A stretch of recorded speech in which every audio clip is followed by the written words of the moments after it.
रात के ठीक 2:26 बजे मेरा फोन बजा। Unknown number. मैंने सोचा कोई प्रैंक होगा, पर जैसे ही कॉल उठाई दूसरी तरफ से सिर्फ मेरी ही आवाज आई। कॉल मत उठाना, वो तुम्हारे पीछे खड़ा है। मेरे हाथ से फोन लगभग गिर गया, क्योंकि उस समय मैं कमरे में बिल्कुल अकेला था, या शायद मैं अकेला नहीं था। उस रात मौसम अजीब था। बाहर हवा चल रही थी, लेकिन खिड़कियां बंद थी। फोन फिर बजा। वही नंबर, वही समय, 2:26 AM। मैंने हिम्मत करके फिर उठाया।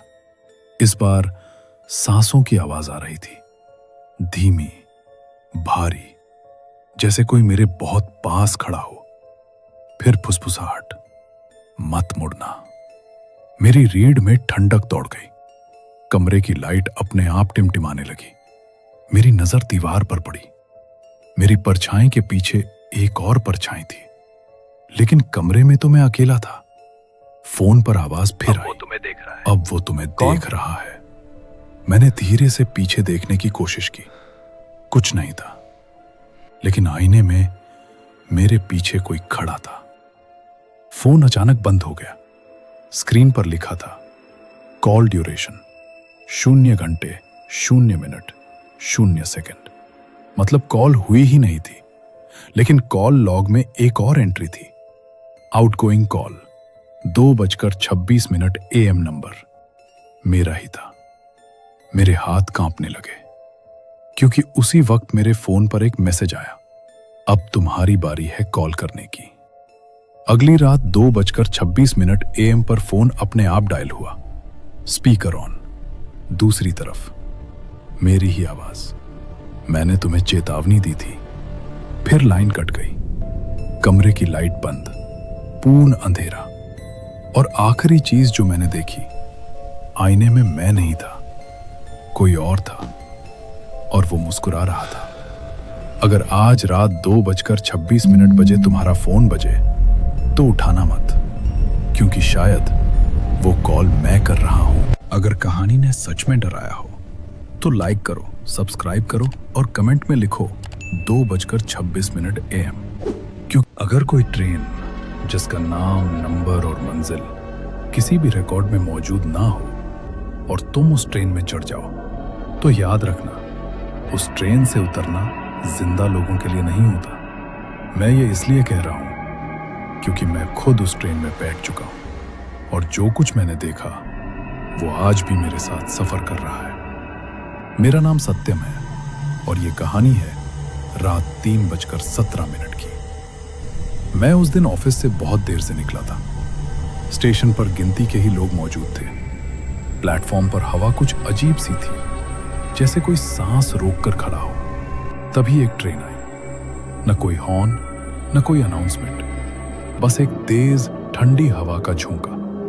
ट्रेन के डिब्बे पर न कोई नंबर लिखा था, न ही कोई नाम। मैंने सोचा शायद कोई मेंटेनेंस ट्रेन होगी, और मैं उसमें चढ़ गया। वही मेरी जिंदगी की सबसे बड़ी गलती थी। पूरा डिब्बा लगभग खाली था। सिर्फ 5 लोग। एक बूढ़ा आदमी, आंखें बंद किए। एक औरत जो बार बार अपनी घड़ी देख रही थी। एक लड़का जो लगातार मुझे घूर रहा था, और एक टीटी जो टिकट तक नहीं मांग रहा था। ट्रेन चल पड़ी, लेकिन स्टेशन के बाहर का अंधेरा कुछ ज्यादा ही गहरा था। ऐसा लग रहा था जैसे शहर ही खत्म हो चुका हो। मैंने मोबाइल निकाला। समय 3:17 AM। 5 मिनट बाद फिर देखा, अब भी 3:17 AM। ट्रेन चल रही थी, लेकिन वक्त नहीं। तभी उस औरत ने धीमी आवाज में कहा, इस ट्रेन में समय नहीं चलता। मेरा गला सूख गया। अचानक लाइट झपकी। वो बूढ़ा आदमी गायब हो चुका था। उसकी सीट अब भी गर्म थी, जैसे वो अभी अभी उठा हो। टीटी हल्की मुस्कान के साथ बोला, जो लोग सो जाते हैं वो यहीं उतर जाते हैं। मैंने कांपती आवाज में पूछा, कहां? उसने खिड़की के बाहर इशारा किया। बाहर सिर्फ अंधेरा था। जो लड़का मुझे घूर रहा था वो बोला, है ना? तुम नए हो, है ना? उसने अपनी शर्ट ऊपर उठाई। उसके सीने पर रेलवे ट्रैक के गहरे निशान थे। मैं 2 साल पहले मर चुका हूं। मेरी सांस अटक गई। ये ट्रेन सिर्फ उनके लिए है जो अपनी मंजिल तक नहीं पहुंच पाए। टीटी मेरे पास आया। इस बार उसके हाथ में एक टिकट था। उस पर मेरा नाम लिखा था। मृत्यु की तारीख आज, समय 3:17 AM। उसने कहा, अगला स्टेशन तुम्हारा है। ट्रेन की रफ्तार अचानक तेज हो गई। खिड़की के बाहर मुझे अपना ही घर दिखाई दे रहा था। मैंने जोर से चेन खींची। कुछ नहीं हुआ। ट्रेन नहीं रुकी।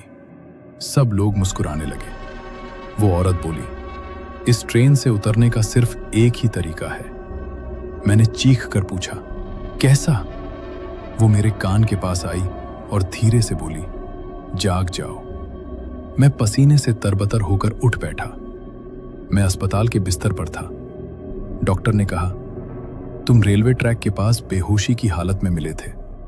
मैंने घड़ी देखी, 3:17 AM। तभी मेरी नजर बिस्तर के पास रखी चीज पर पड़ी। एक ट्रेन का टिकट, खाली, लेकिन उस पर एक लाइन लिखी थी, अगली बार पूरे सफर के लिए तैयार रहना। अगर आज रात तुम आखिरी ट्रेन में सफर करो और समय 3:17 पर रुक जाए तो समझ लेना तुम भी उसी ट्रेन में हो। अगर यह कहानी तुम्हें हिला गई हो तो कमेंट में लिखो ट्रेन और चैनल को सब्सक्राइब करो, क्योंकि अगली कहानी तुम्हारे ही स्टेशन पर उतर सकती है।